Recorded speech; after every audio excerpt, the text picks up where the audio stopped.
Welcome, everybody, to another episode of Strife's Sanctum podcast reviews. My name is Citizen Strife. This week, we're going to dabble once again into Squaresoft and Square Enix.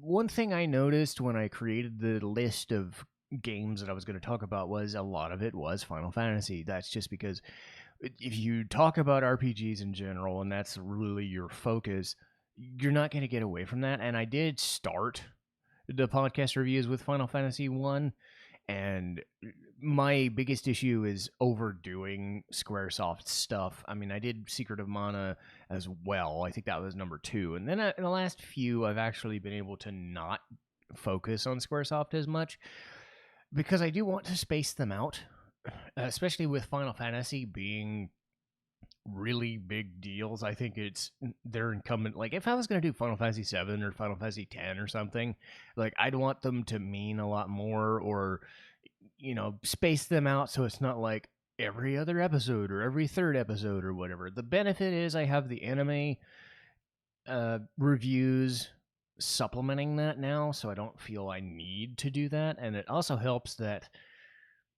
I have enough stuff, since I chose not to do solely RPGs, that I'll be able to talk about so much stuff that as long as I have enough content, it's like, well, every week I'll have something different to talk about. Case in point, this was one of the episodes, along with Tales of Berseria, that I was trying to line up guests for. That did not happen, but that doesn't stop it from being a potential later on. I guess what I would say is, like, if we are able to do it, like, it'll be more of a jokey episode, more of just shooting the shit about the game rather than what I would normally do, which is more of analytical perspective. But there is enough to analyze about Super Mario RPG, but still do it in a fun way. I don't think anybody's ever played it and not just been, like, enjoyed it. I think that's the one thing people will say about it, whether they came from the Mario side of things or the Squaresoft side of things. I came from both. I played Super Mario World because everybody played Super Mario World because that was the launch title for the SNES. I mean, I played Mario 1, 2, and 3, sure, but Super Mario World was always my thing. I played Super Mario 2 World 2 Yoshi's Island as well. I forget if that came out before that. It came out around the same time. 1995, 1996, very late in Squaresoft and Super Nintendo's thing. But this was when Squaresoft and Nintendo were actually buddies. The story is kind of funny, and I'll talk about it now because that'll get into Final Fantasy VII's history and how they developed it. So way back, Squaresoft was, well known as the Final Fantasy guys by then. They'd had Final Fantasy 1, 2, 3, 4, 5 on the Nintendo systems. They made Super Mario RPG right after Final Fantasy 6. You can see where my head is at. So Final Fantasy 6 came out, and of course that's one of my favorite games. So imagine my surprise when they get tapped to do, hey, let's do an RPG, but let's do it with Mario characters. And let's make it almost like pseudo 3D kind of thing. So, yeah, that's an interesting crossover. This is like long before Kingdom Hearts was even a thing. Final Fantasy and Disney characters kind of thing. That was like 5 or 6 years down the road. So this is the first time something like this, I think, would have happened, at least on such a large scale. And to know that it's been a success and been something that stood the test of time is kind of amazing. Because then you remember that the PlayStation came out at that time. God, I feel old. So the PlayStation comes out the year, I believe, before this even came out. This was one of the last games for the Super Nintendo, 1995, 1996, around there. Squaresoft wanted to make Final Fantasy VII for the Nintendo 64. They found out that because they had all those cutscenes and they wanted to do all the crazy things, that even they couldn't fit their stuff on it. So Nintendo wasn't super fond of it. Final Fantasy decided, nope, we're just going to go with Sony instead. And then, whoops. So they had bad blood for a while. They stopped since. I don't think Squaresoft really does as much with Nintendo because Nintendo does what Nintendo does. Final Fantasy tends to be like PlayStation and Xbox, but you'll get the Switch lineup of like Bravely Default now, or Octopath Traveler, or that new Triangle strategy game, stuff like that. But for that good 10 to 15 year period, there was just no interaction because of this gulf. So Super Mario RPG also ends up being this like touchstone of, this is back when Squaresoft used to be like can't miss. Like I say stuff bad about like Final Fantasy VIII, but even then it's like still enjoyable. Other than that, and other than like Chrono Cross being fun but meh, like Final Fantasy couldn't fail. Squaresoft couldn't fail for those like 5 or 10 years where they were just pumping out RPGs, and a lot of them on Nintendo systems. So then you tell us, hey, we're gonna have a Mario-based RPG. What are they even gonna do? What they ended up doing was creating the Mario RPGs, the Paper Mario RPGs. Paper Mario ended up being different because they weren't based on Square, they were based on Nintendo, but Final Fantasy leaves to do its own thing. Squaresoft leaves to do its own thing for Sony. People in Nintendo decided to make their own RPGs, and for better or for worse, the Paper Mario franchise has been pretty good. I haven't played a whole bunch, but I've watched a lot of them. People swear by Thousand Year Door. I played that one for sure. I played Super Paper Mario, but I haven't played a whole bunch, so I can't really say whether they're better or worse. But a lot of people are like, it still has that spirit of what Super Mario RPG did. And then, of course, they would do the Mario and Luigi RPGs too, which is like, so you still have this Mario IP that is literally untouchable at this point. I don't think it has the cachet of, oh my god, this is super fucking great like Zelda does. But Mario is untouchable. He is basically Jesus in video game form, pretty much. You can't like say bad things. You can't say that. It's just like, it's Mario. It's always going to be there. It's always going to work. It's always going to be either like 2D fun or 3D fun, and it just works. So you cross over these things, and then you've realized that Super Mario RPG was even better than the sum of its parts, which is kind of crazy to think about. So when we get into that, we have to talk about how does Square make a plot line? Because Mario games to that point had just been Bowser kidnaps Peach. And I will use Peach, even though in Super Mario RPG she's called Toadstool. I will call her Peach because that's just what is canon now. So Bowser kidnaps Peach, and Mario and Luigi end up saving her.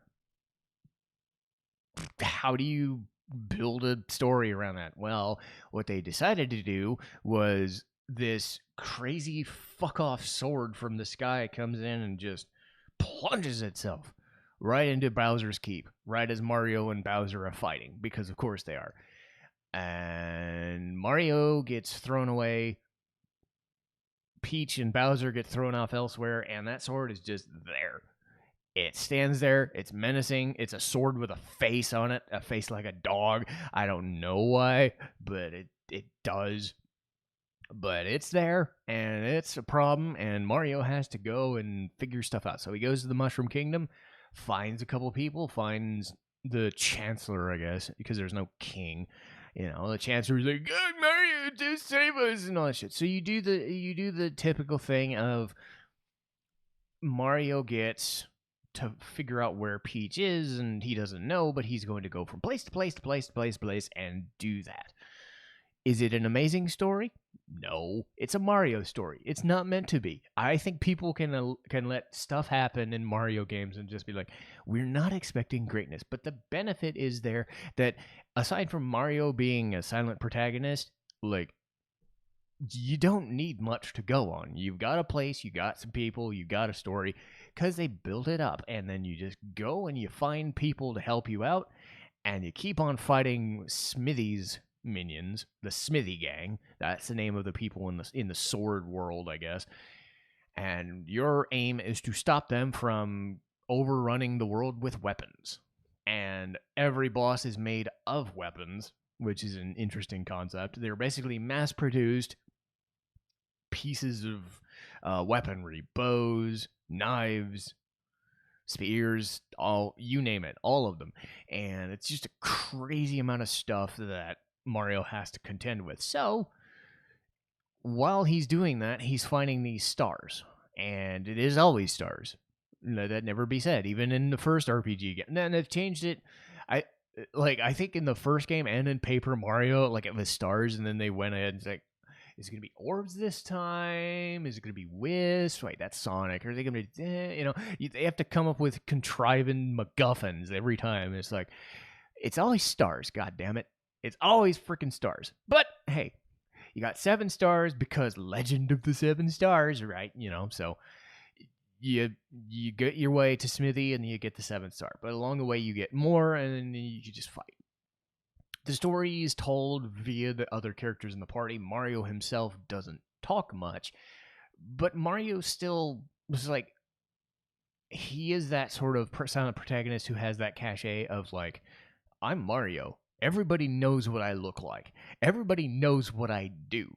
I don't complain. I don't moan. I mean, I have some instances where I'm gonna like shake my fist at a kid because he's annoying or whatever, but it's like, his way of expressing himself is something that I wish other protagonists would do. I've railed on silent protagonists forever, and everybody knows that about me. In Mario's case, the benefit is they use a lot of the Mario iconography and sound effects to at least give him something to go by. Like, he'll jump in the air, he'll like shake his fist or go wahoo, or he'll stare. Like his mode of like saying yes is to like stare up like 45-degree angle and raise his arms to the sky, or he'll use the peace sign. Like, he's expressive. I wish other silent protagonists were near as expressive as that, because the most you tend to get is like a speech bubble or a teardrop or something dumb. At least in this game, they gave him so much characterization by pretty much being a mime, because everybody knows what he is. He jumps, he shoots fireballs, he jumps, he shoots fireballs, he saves Princess Peach, he punches Bowser, he threatens to punch kids. Have I mentioned that? Like, early on in the game, this kid is just like nagging on him. He's like, Gino's my most powerful doll, and it's like he has a Mario doll with him, and Mario is just like, just it's kind of funny. Not in the like whatever kind of way. I think they play it for laughs too, but it is funny once you notice it. You're just like, was Mario gonna do that? but again, they get references to like Bruce Lee in this. It's so stupid, but it's so funny because it gives Mario like that old school, like, I know what I am, people know what I am, let's just enjoy ourselves kind of thing. And as stated, Mario is the well-rounded, I kick everybody's ass. I'm good at defending, I'm good at attacking, I'm good at, throwing fireballs at people, I'm good at jumping, and you're not going to go wrong with me because I'm always in the party, so, just enjoy it. Which kind of sucks because we got to talk about Mallow next. Oh, boy. Hi, I'm Mallow, and I hate myself because I'm kind of squirrely. Ugh. So Mallow is a tadpole, but he's obviously not a tadpole. I'll level with you again. Like, I don't think Mallow is that great. His whole story is he's a tadpole who's not a tadpole, which is obvious because he's a ball of clouds. He's like those cloud things that Lakitu rides on, but an actual person kind of thing. Which is strange, but just go with it. So his story is, I'm going to find my parents because I was left, that story, that Hercules, like, thrown down the river kind of thing. So that's his story. And what he brings to the table is he's able to heal people. Hooray. He's able to do full party damage with spells. Okay, that's better. But much like Nina from Breath of Fire 3, which I ragged on when I played that game, his whole job doesn't really work in boss fights. He's got like one move that does a lot of damage, but he's really he's hard to deal with. He's who you use if you want to try something slightly different. You want a harder game, you put the little puffball in, get his ass kicked all the time, basically. So his magic is his defense sucks. His character sucks because he's the whiny, he's the crybaby, literally. His whole thing is like he can cry and it starts raining in the area, in the vicinity, and it's like, ugh. Hope this isn't salty. But, you know, again, I'm not gonna hate on anybody who likes Mallow, but it's pretty obvious that of the main party, he's not well liked. Contrast that to the next guy, who people will not stop talking about even to this day, Gino. Gino, his whole thing is he's a person from the Star Road that the Smithy blew up and sent the stars everywhere. So this star being pretty much showed up in the second town and said, I'm going to take this doll, this like wooden Pinocchio doll with like a mage outfit. He possesses it, learns how to use it, and then takes his star powers and his magic spells of absolute power and just wrecks face. Gino is a glass cannon, and unlike Mallow, like there's no half-assing it.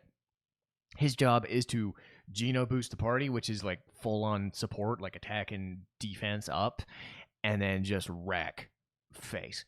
You can throw a freaking disc that does 99,000 damage to certain enemies. You've got these one-on-one attacks, but most often he calls down these rainbows of light that just wreck face. Or he shoots out a sun. I wish he called out the angry sun, but he doesn't. He calls out this gigantic sun thing from a cannon, and it's fun. But he is a glass cannon. For all the damage he does, he doesn't take damage very well. So he's a bit of a liability and a wild card.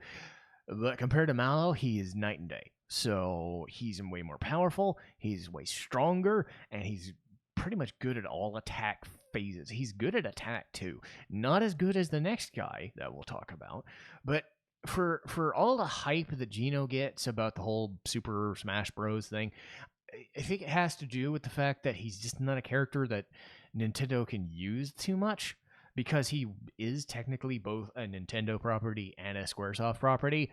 He's been used a couple of times. There's this weird online petition thing on like every forum ever that says put Gino in Smash. I don't do Smash, so I don't know. I don't care. What I will say is, as his character goes, he's the I'm going to save the world guy, and that's it. I think people care more about his moveset. Because, yeah, I'm sure in, a fighting game instance, calling giant fucking rainbow lasers is a good idea.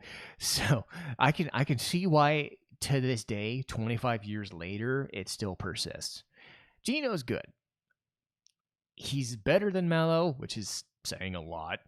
Or it's not saying much, but, I mean, let's face it. He's the only original character other than Mallow. So you have to go like Mallow, Gino, Mallow, Gino. 9 times out of 10, you're gonna pick Gino, and you're only gonna pick Mallow if you want a harder difficulty, I guess, because every person in the world is playing a Super Mario RPG, thinking, well, do I get to play as Bowser? Do I get to wreck face? Yes, you do. You get to wreck all of the face because Bowser is hilarious. Bowser is the best person in this game. He is the best character. That is just there is no debate. I don't care. I don't want to hear it. Bowser is the best. The way they process Bowser is they've taken his aura of, I'm always the big bad guy. I'm always going to be kicking Mario's butt, right? They turn it on its head ever so slightly, and he becomes a victim of his own circumstance because the Smithy gang has taken over his home, so he's kind of a goofball. He bridges the gap between the giant dinosaur mean guy who's intimidating and the sort of like soft-spoken, sad sack goofball that wants to go Mario Karting with Mario or play tennis or baseball, because he's portrayed as like almost of a surfer dude. Like, I'm super awesome, man. I know what I'm doing. Like, I swear I know what I'm doing. It's like, but they took me out of my home. I want my privacy, damn it. You know, that sort of thing. And he's still got this like aura of this gigantic guy because everybody's afraid of him. But then you meet him, and then it's like he cares for his subordinates, and then it's like, but I don't really care. And it's like he says, "Well, yeah, I think it'd be great if I could take Princess Peach." And I was like, "But you're telling me Mario can always save it?" It's like, what the fuck? I'm torn. This is awful. You know. So you have this like dual this the aura of Bowser meets the reality of Bowser, and he can't handle it, and is played for laughs, and is the best part of this game, which is helped by the fact that in battle, he does one thing: he smacks face, and sometimes he even throws Mario. He'll one of his weapons is he'll just yank Mario into the air and just chuck him. He'll just yeet them into the enemy's face, and sometimes he'll do it twice. Uh, so yeah, he'll just smack. He'll use a chain chomp and smack. He'll throw Mario and smack. He'll use magic and suck. And his stat base sucks.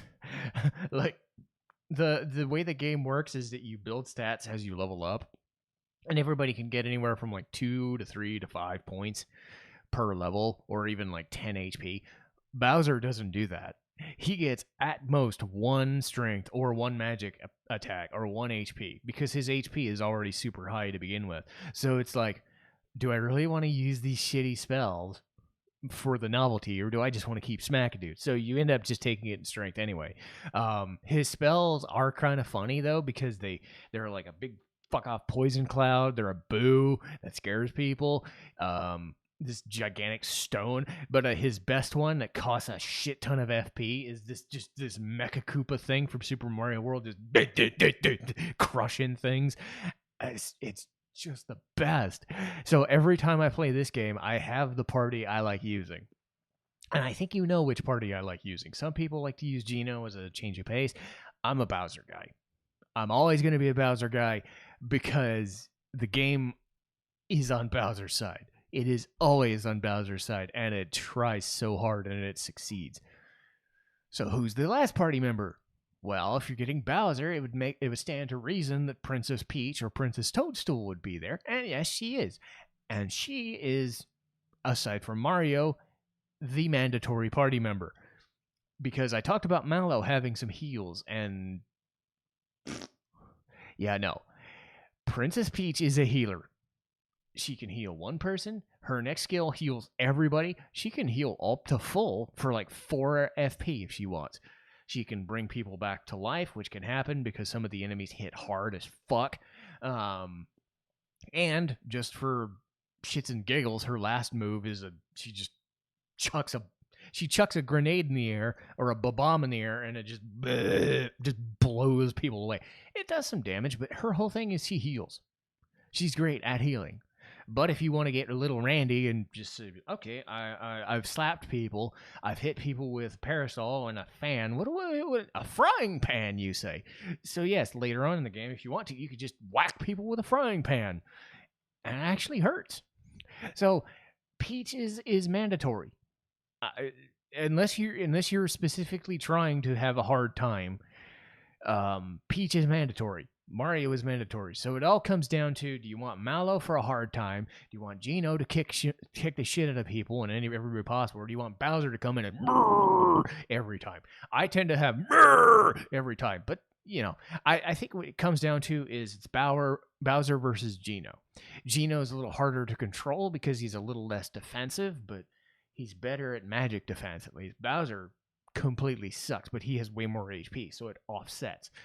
But those are your 5 characters, and they do their thing in a battle system that really helps the RPG the turn-based RPG style quite a bit because it makes it a little bit of an engagement every single battle in the form of timed hits. So in a turn-based battle system, you take your turn, you do your move, and you wait for the enemy to attack you or you attack them. As you attack an enemy, if you hit the right button at the right time, you can do more damage or you can heal more HP. Or if the enemy hits you, you can put your arms up or you can block and either take some damage or no damage. So it adds a dynamic element to the game where you're always in a fight and you don't have to press X to win because you actually, they're easy. I'm not going to lie. This game is super easy, especially if you get some of the end-game weapons, but you're always asked to be engaged with it. You're always asked to do something, whether it's defending or attacking. And, most spells and stuff, I don't think you need to worry about that. They auto-trigger, so they're not going to be defended, but sometimes they are. So you have to be aware of what the enemy's doing, how the animation is, and when you hit the move, because that's going to save more damage. That's going to do more damage, or that's going to save you some HP in the long run. So it helps. The other cool thing with the equipment is everybody gets like 3 or 4 different types of weapons. So like I said, Mario gets his punches. He gets to kick a shell at people. He gets to use hammers. So you can just bonk people with hammers, but you can also use his fire spells or jump attacks. Which I'll get into later because they're their own separate thing. Mallow gets his weak ass like I'm a cloud, but I can punch you with my clouds, or I can hit you with some symbols like that sound effect sonic wave kind of thing. Gino uses weapons in like his arms. He'll shoot his arms out at people. Bowser, like I said, just yeets Mario's into people, and then Peach will just whack people with frying pans. So every different weapon type, as you level up, you get 3 or 4 different animations depending on the weapon that you get at that time. It's a standard progression still, and unless it's like really specific, like 1 or 2 instances in the game, you're never going to be like, oh, which weapon's better? Doesn't matter. It's going to have higher stats. So the instance where it does change is when you get the lazy shell equipment. You can get a lazy shell armor and a lazy shell weapon. Lazy shell weapon, big freaking shell. Mario kicks it, does insane damage, bar none. The lazy shell takes away all of your attack power in lieu of giving you endless defense. There's also a special equipment called, I believe it's the super suit, which is Mario's variation of it, so even better than the lazy shell without that issue of taking his attack power down. But if you take on that lazy shell, you're never going to take damage. So you have to go through a lot of rigmarole to find it, but you also don't die because of it. So you give that to Peach and it's like, oh, game's over. I'm good. As long as you have enough to heal them, you're good. The one thing I will say, and this, I think they balanced it well, but I also don't know if I like this system, is the FP system. In most games, everybody has their own pool of spells, whether it's a D&D style like spell slot system, like in Final Fantasy 1 or 3, or MP, which is what most people use. MP, AP, SP, that kind of thing. In this game, it's party-wide. The enemies have their own FP system, which ends up being kind of funny because they can run out. Even some of the higher-end bosses can run out of their FP if you wait long enough. But the party itself has full-on FP. And if Mario's too busy using his ultra jumps, then that takes like 15 or 20 AP or FP from Peach, who needs to heal for 4. She can heal the party for 4 FP, which is a bit nuts, So they balanced it, and yet they didn't balance it because Peach can pretty much run on auto heal every single turn if she needs to. But if you want to chuck a bomb at an enemy and you feel like it, sure. I'd say if you have Gino in the party, or if you're really good at the jumping techniques, you're going to use those higher end spells to clear mobs. Mallow's the same way. He's a mob killing machine. But they balance it in the sense that you only get about 60 to 70 FP per game, and it will run out pretty quickly. So you have to use flower boxes, flower jars, flower points, that sort of thing.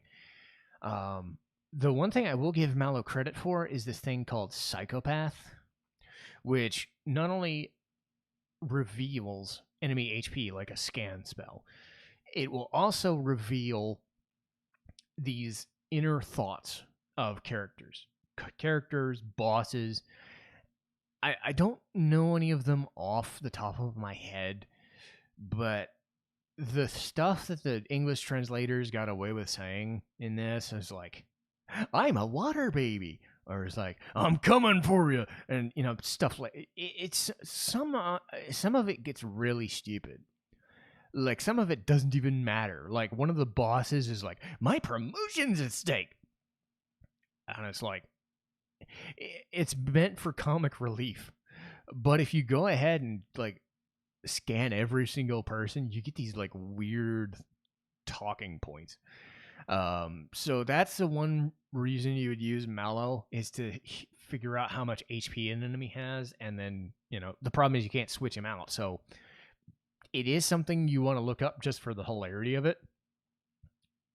But other than that, I don't know if Mallow's all that special. But let's get to the jump techniques, shall we? Jumping is fun. Mario's jumps come in 3 flavors. You've got jump, super jump, and ultra jump. So the way jump works is it's one jump, and it has its own separate counter. I think jump is called an element in this game, but I don't know how that would work. Maybe it's blunt. I don't know. But jump is considered its own element. But jump, as a move, you do it, and it will constantly tick up damage. And in a game where they don't do the thousands and tens of thousands of HP numbers, they only do the smaller numbers, every one little tick can add up. So if you use the jump command a lot, near the end of the game, that thing can do upwards of like 200 to 300 damage for like 3 FP, which is nothing. And it will keep increasing depending on how often you use it. So along with the fire spells that can attack fire, for fire element, super jump is he'll jump in the air, and you hear sound effect, and you time it right, he'll jump up back in the air and jump back up in the air. So you have to keep pressing that button, and he'll just keep jumping and keep jumping and keep jumping. And there's actually a mini game in there where if you get 30, I think you get what is it? It's not the attack scarf, because that's Jinx's. You get something. You get something special. It could be the attack scarf. I think Jinx Belt is its own thing. I'm going to say attack scarf. I could be wrong. But you get the attack scarf at 30. And then that's a high-end skill. It raises Mario's attack, which is good. If you get 100, which is unheard of, you can get the super suit, which, as I've said, is end game absolute armor. So yeah. The super jump is fun. The ultra jump, you could do the same thing, but it's a little harder because you can attack every enemy. So Mario can attack one enemy and all enemies, depending on how much you want to use your FP for. So jump mechanics are really fun. They even do the thing where you have to avoid jumping on spiked enemies because it'll hurt him unless you have something called jump shoes. They put a lot of effort into these little equipment and skill sets and things. I think like other Paper Mario games go into way more detail, but as a start for all this, they thought of a lot of ways to keep you engaged in a battle, especially against enemies where you fought again and again and again. So it's really cool, and I really like this battle system. It's not a hard game, but it does make you think sometimes, and it's always fun. Let me get a drink of water here for 1 second.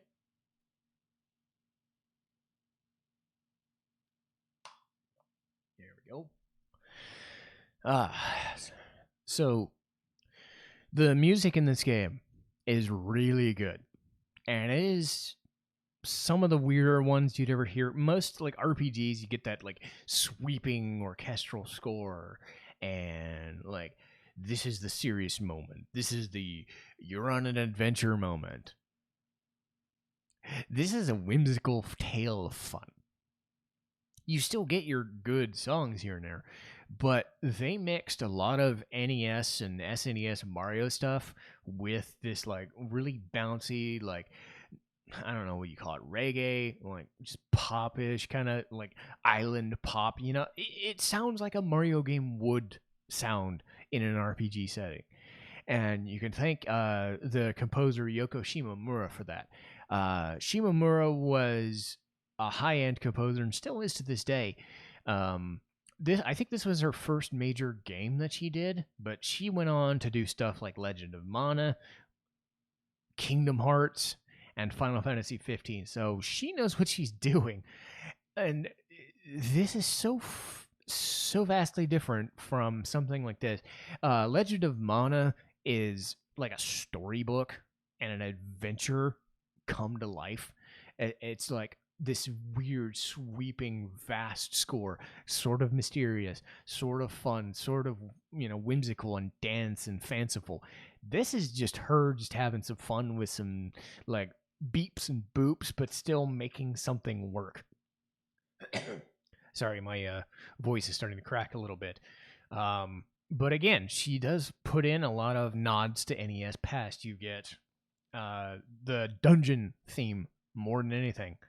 At Mario's Pad, you get like a variation of some Mario themes. They even have this thing in Booster Tower, which I'll get to, where Mario turns into his NES self, and then they do the beep boop 8-bit version stylized into Super Mario RPG. So they throw all these little nods to Mario's past, but the music itself for the other areas is just as good. I think the song that everybody talks about is the Forest Maze. Second dungeon, pretty much second story dungeon, is a forest, and it's like Beware the Wild Mushrooms or something like that. I think that's what the name of it is. It's a really fun, like dark, mysterious, but fun. And I use the word whimsical a lot just because that's what that vibe is. You get Booster Tower. Booster Tower, the way that works is this guy has Peach suspended up in this gigantic tower, right? And this dude is just this crazy, maniacal, like he's not a human, he's not a monster, he's just I'm Booster, and he's just having fun. He turned his tower into an amusement park with all these blocks and trains, and he plays with dolls and all this weird stuff with these sniffets, and it's just like I don't know, it's just meant for fun, even though it's like a story dungeon. So Booster has a suitable theme. It's this crazy, like higher end pitched horn noise. I don't want to get in trouble, but yeah, it's just like just like theme park. Think of like a theme park if they had a bunch of horns blowing, and it's just this crazy like I'm just having fun.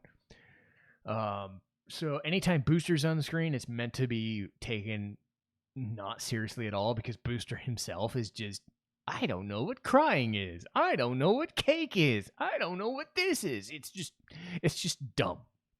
It's just dumb fun. There's a boss that is a super boss. I might as well just mention it right away. And I told you about nods to Mario's past, but what about nods to Final Fantasy's past? Funny enough, there's a boss that is not connected to Final Fantasy IV at all, named Cullix. But when you fight him, all of his ephemera, his enemies alongside him, are crystals. His battle theme is the Final Fantasy IV boss theme.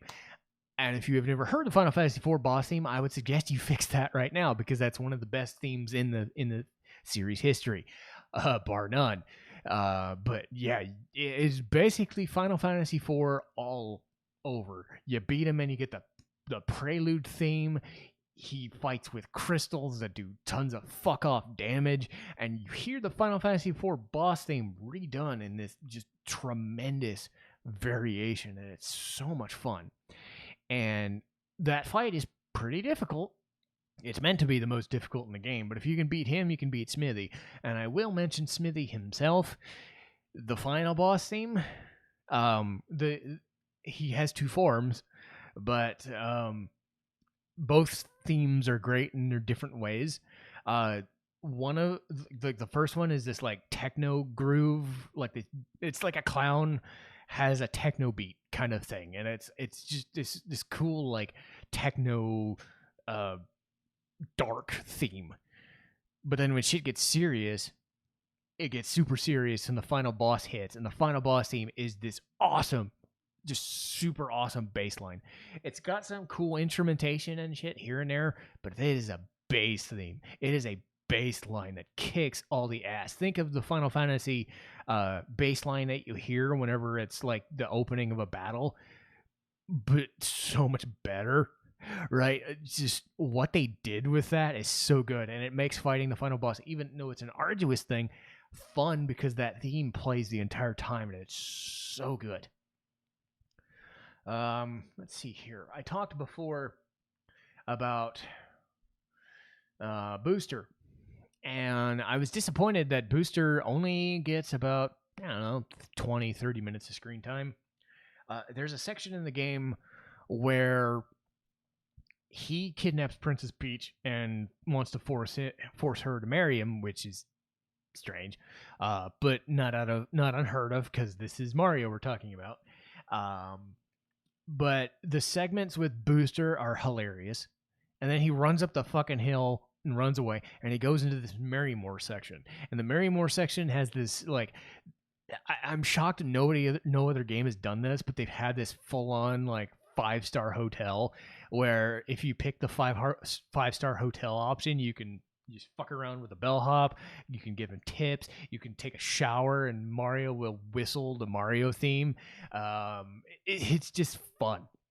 Like you get to beat up a cake. You get to beat up this giant monster cake. It's just why didn't you have more of it? I guess it's one of those things where it's like if you're left wanting more, then it's done its job rather than it gave you too much and it never stopped happening. But to me, I wish they'd kept Booster going forever. The most you get with Booster after that is some scenes with some other characters later on in the game, and it's kind of it's fine. But I wanted more Booster. Like you get a bunch of Bowser too, but man, Booster's so cool. The worst part of the game is Land's End. This is in the 5th to 6th star area. It's the connecting bridge to the 6th star, and it's boring. I'm not saying that they don't do a lot with it. I'm saying that it's endless. One of my main problems with this game is that for all the fun that the levels are, the connecting areas are annoying because they don't really do anything. They're there to help you level up. And I get the potential annoyance of shouldn't you have connecting areas? Like, shouldn't you, like, where does one place logically end and where does the other begin? I give Super Mario RPG credit for having connecting areas, but I believe it happens way too often. A lot of the times when they have a connecting area, like to a dungeon or to another town, it's there simply to level up, but it's the same settings you've ever seen. It's the mountain area, it's the forest area, it's the grassland area. It's the same thing. And outside of maybe one or two things of dialogue, there's no story to be had. So then you get to Land's End, which story-wise makes sense because you're trying to go up into the clouds in the sky. Well, how do you get there? Cool. Doesn't stop it from taking the game and throwing it in the bin for about half an hour while you're trying to get there. You have a cool boss fight in a separate part of it, and I will give them credit for at least making the areas, colored differently and acting differently, and it connects to Monstro Town, which is a cool small little village filled with monsters and stuff. But other than that, as a place, as its own dungeon, it's really annoying to get through. Excuse me. So, of all places in the entire game, like even the final dungeon isn't as long, or is as long as that, but it has bosses, right? It has bosses to justify being this final dungeon. You're near the end. And Land's End, you're like, well, I just want to get to the 6th area. It makes you work for it, but it's still like when you're replaying it, it kind of gets you annoyed a little bit. And the last thing, Mallow, just as a person, he sucks. Like he's a crybaby, he's a whiner, he sucks in battle. He just sucks. I mean, I don't like him. I don't know anybody who does like him other than to feel sad for him that he's not as well regarded as Gino. But I mean, they designed him to be kind of half and half, like half healer, half mage, and it doesn't work because every character's better than he is. He's not the fun character to be around. He's the Tails to Mario's Sonic, right? And you know who would have been better? You know who would have been better? Luigi. They don't give you Luigi. They give you Yoshi to ride around on for a little bit. You get Yoshi to be in a battle here and there. Luigi's nowhere to be found. He shows up in the end of the game to conduct the fucking ending march parade. You're telling me Luigi couldn't have done that? You're telling me Luigi couldn't have been a jump guy and a heal guy or a mage or something? Like, yeah, it would step on Mario's toes a little bit, but it's also like, this is a Mario RPG, and it always seems like Luigi gets shit on, even in his own games. And it's like, why? Or you could have had Luigi in Mallow's place. Or you could have had a 6th party member and put Luigi in there. You know, make Luigi even more of a jack of all trades than Mario, but have some different spells or something.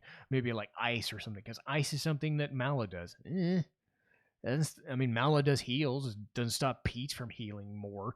You know, that sort of thing. They could have found a way to justify Luigi being in the fucking game.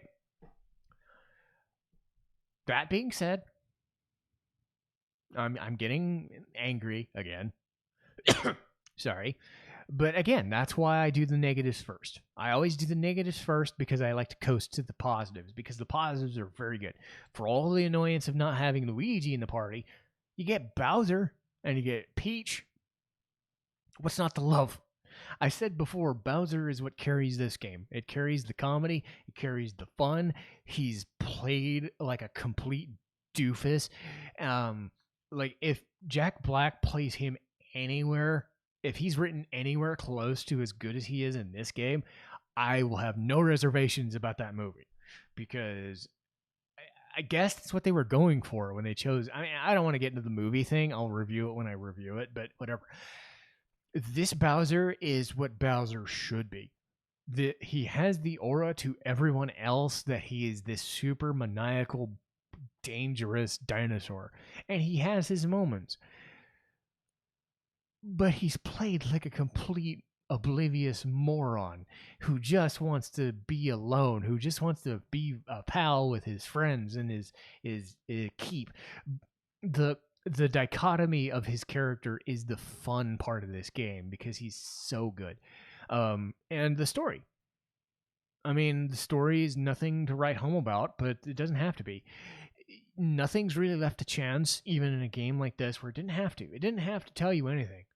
The characters really didn't need to tell you anything, but I think they gave you enough of that Final Fantasy storytelling, which in I'm not saying Final Fantasy is ever perfect, even in say Final Fantasy 6 or Final Fantasy 4 or 5, but that era of storytelling shone through with a little bit of extra, just Western style goofiness, because it was not meant to be a Japanese style game. It had a lot of Westernization in there with the translation, so they played a lot of like goofiness with that story. So it's meant to be a fun, engaging story. It's meant to be 15 to 20 hours.